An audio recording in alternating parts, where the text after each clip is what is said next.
This last week has actually been very eventful. Xbox has been selling like crazy and has even beaten Sony's PlayStation 5 in places like Japan for an entire week. But not only that, Xbox has also seen a dramatic increase in sales in Europe and US territories. All of this good news has gotten Sony fans very angry. But not only that, it's shown that Xbox is going to be competing this generation more than they've ever competed before. Let's get into these hard numbers and also see why PlayStation fans are so angry about why Xbox is being so successful.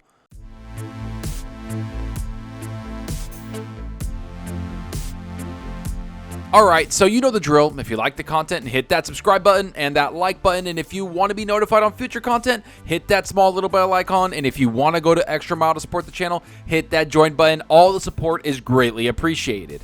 Okay, so we're going to go into some of the biggest details regarding Xbox and just how dominant they've been in sales in the last several months. And certain fan bases will yell about how many consoles are being sold and how many are out there on the shelves and chip prioritization and a bunch of other stuff that nobody really cares about. Because at the end of the day, Xbox has truly outdone themselves with the Xbox Series X and S this generation. In fact, let's talk about the biggest news that's come out, which is for the first time in its history, Xbox has outsold the PlayStation in Japan. That's right, you heard me, Japan, and by a pretty wide margin I might add. Let's look at what's being reported from them directly. Xbox Series S outsells PS5 in Japan for the first time. Reported earlier today on May 19th by Japan publication Famitsu and translated via the tweet just below from Limited Run Games Alex and Neil, the Xbox Series S has outsold the PS5 in Japan for the first time.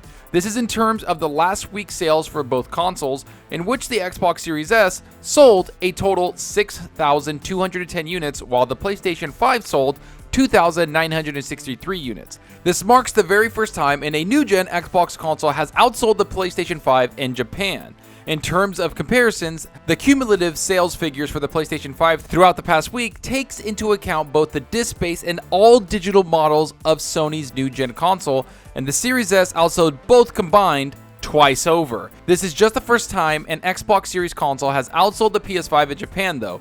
If you were taking the wider world into account when comparing the two, the Xbox Series X and S actually outsold the PlayStation 5 for the first time ever earlier this year in March. When comparing sales of all three consoles, the Microsoft machines had a big advantage over the PlayStation 5 in Europe for that whole month. Alright, let's unpack this entire thing really quick. The first thing I want to say is that this is a pretty big deal. I know some people will say, oh, it's just 1 week and it's not that big of a deal, let's move on. Or that the PlayStation 5 sold out and people are just going to buy what's available like the Xbox Series S. And to those people, I just have to laugh at you. The Series S is selling well because there's games on that people actually want to play. The console is selling well because Microsoft is pushing their hardware and advertising their hardware in a great way. This isn't just chance. This isn't just because the PlayStation 5 is selling well. It's all because Xbox has changed their perception of the console and Xbox in general, the brand in general. They've advertised, marketed, and pushed a lot of consumer-friendly services that gamers want to be a part of. No matter what anybody says, Game Pass, cloud streaming, all of it, and not to mention their games, are what people want to be a part of. And don't get me wrong, I know that 2022 is a terrible first-party year. I know that Xbox doesn't have that many first-party games coming out.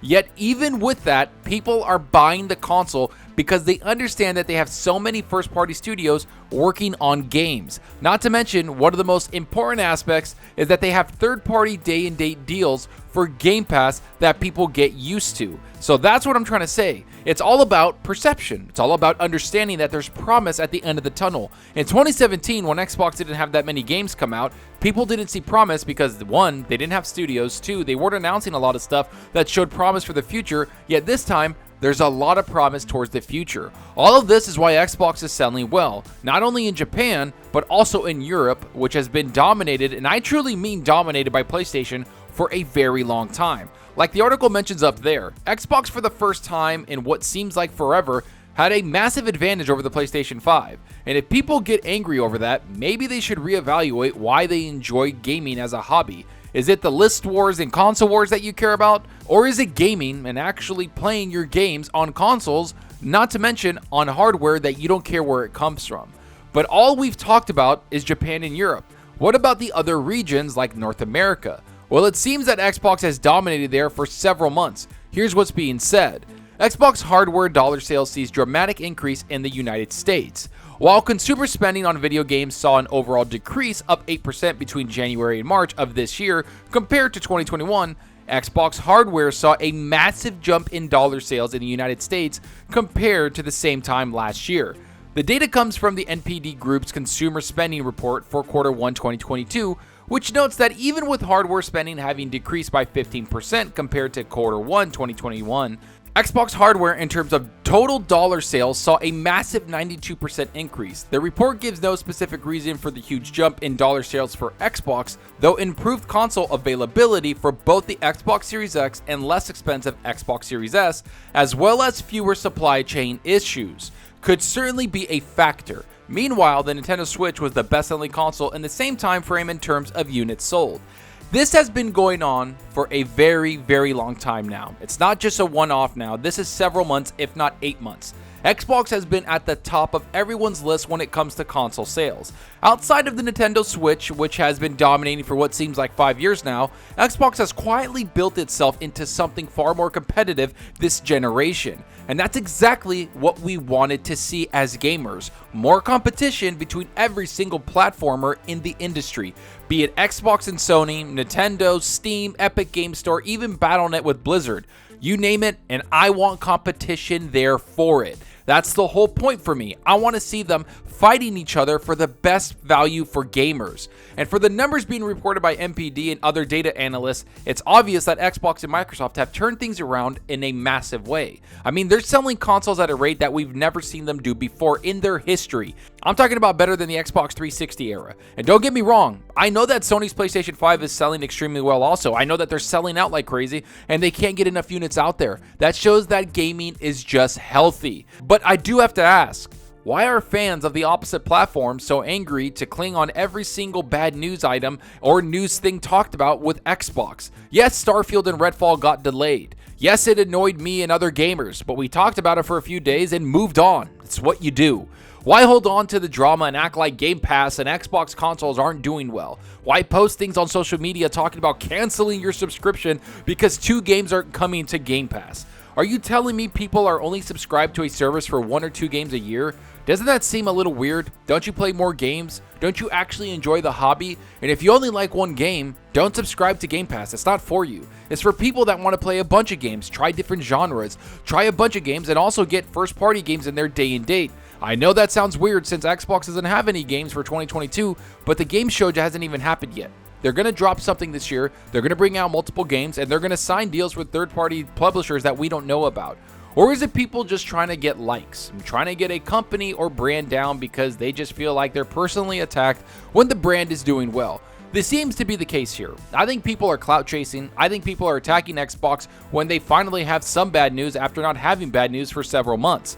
I think people are just attacking it because, you know what? They feel a little bit threatened that their console or the PlayStation or PC or wherever you're from is not selling as well as the Xbox. I think for an entire generation, 7 to 8 years, Sony has dominated. The PS4 was a great console. People loved it. It had great first-party games. It had one of the best games I've ever played in God of War and some of the other best games like Spider-Man. I get it. It's amazing. But you know what? Things change. I think you're a little used to Xbox getting hit down. I think you're used to Xbox getting beat down, and I think that this generation has really been a shell shock to a lot of people. I think they didn't know how big of a value Game Pass was. I think they didn't know that power and price actually does matter, and I think that Xbox knocked it out of the park with every single one of those. The only thing that they need to do now is be consistent with the games they bring out. We've said that forever. Yes, we want Game Pass to have even more games. We want Xbox to bring out first-party exclusives, and we want their first party to be consistent in bringing games out that we are able to play. That's something that a lot of Xbox gamers, true Xbox gamers and true gamers, have quoted and said to Xbox directly, including myself. Yes, I've been critical, but that's because I care about the platform. That's because I care about gaming. That's because no matter what, whatever piece of hardware is out there, I'm going to play a game. I'm not stuck to one. I want Xbox as a platform to do well. I want Sony as a platform to do well. I want Nintendo and every other platform to do well because you know what? I'm going to play games no matter where they are. PC, mobile, doesn't matter. I'm a gamer. I'm going to play them wherever they are. so I'm not stuck or hindered on one little piece of plastic. That's not the way it works. Yes, I prefer Xbox. Yes, I prefer their platform. And yes, I prefer their games when they bring them out. So I'm glad that competition is rampant. I'm glad that competition is at an all-time high. And I'm glad this generation is a lot different than last generation where Sony just ran away with it. Let's hope this continues, and let's hope that Xbox and Sony continue to fight for every single sale that they get. But enough of what I think about all this. Tell me what you think. Are you surprised that Xbox beat PlayStation in Japan? Do you think they'll outsell in Japan again? Or are you more surprised that they're outselling PlayStation in Europe? Not to mention, they finally have their foothold in the United States where they usually dominated. Do you think Xbox can continue this hype with all the bad news that's been happening? Or can you see Sony try to do something to get the leg up? Go down below and let me know. And I hope you enjoyed the video, and if you did, please hit that subscribe button and that like button that supports out the channel more than you know. And give me a follow on Twitter at Zalker87. I'm always on there talking games and sharing my latest videos. Plus, I love interacting with everyone there, so get on Twitter and let's talk about gaming. Also, follow me on Xbox Live. My gamertag is Zalker87, just like my channel name. See what games I'm playing, and let's compete in achievements for the month. So right now, I've been playing a whole lot of different games. I've been jumping into Apex Legends, playing that probably the most because I want to get ranked up, and I'm having a lot of fun. I have a squad with me. So we're having fun. We're almost at gold, trying to get to platinum. Man, that game is so intense right now, especially with the new season and the new ranking system. So I'm having fun with that. I've been jumping into Assassin's Creed Valhalla. I kind of started that game all over, but I'm 40 hours in now. I'm at level almost 200, I believe. So I'm having a lot of fun with that, going through different areas, doing a bunch of the story quests, doing a bunch of the mysteries around. So that game's actually a lot of fun. And I've been playing Super Lucky's Tale, a bunch of other games on Game Pass that I'm really enjoying. I'm trying to do something different, jump into different games. I haven't been really caught with one game trying to stick to it like I did with Elden Ring. So I'm playing a bunch of different games all over Game Pass and kind of going through my backlog as we wait for the game show to happen. Not to mention, Sniper Elite 5 is dropping on Game Pass if you're subscribed to it. Haha. So check that game out. But let me know what you're playing. Are you playing something on your Xbox Series X, your PlayStation 5, or are you playing something on your PC, or are you playing something on your Xbox Series S? Let me know down below, because that's what we're here for. It's to talk games. And that's all for now. Thanks for watching, and until next time, remember, enjoy your gaming. Later.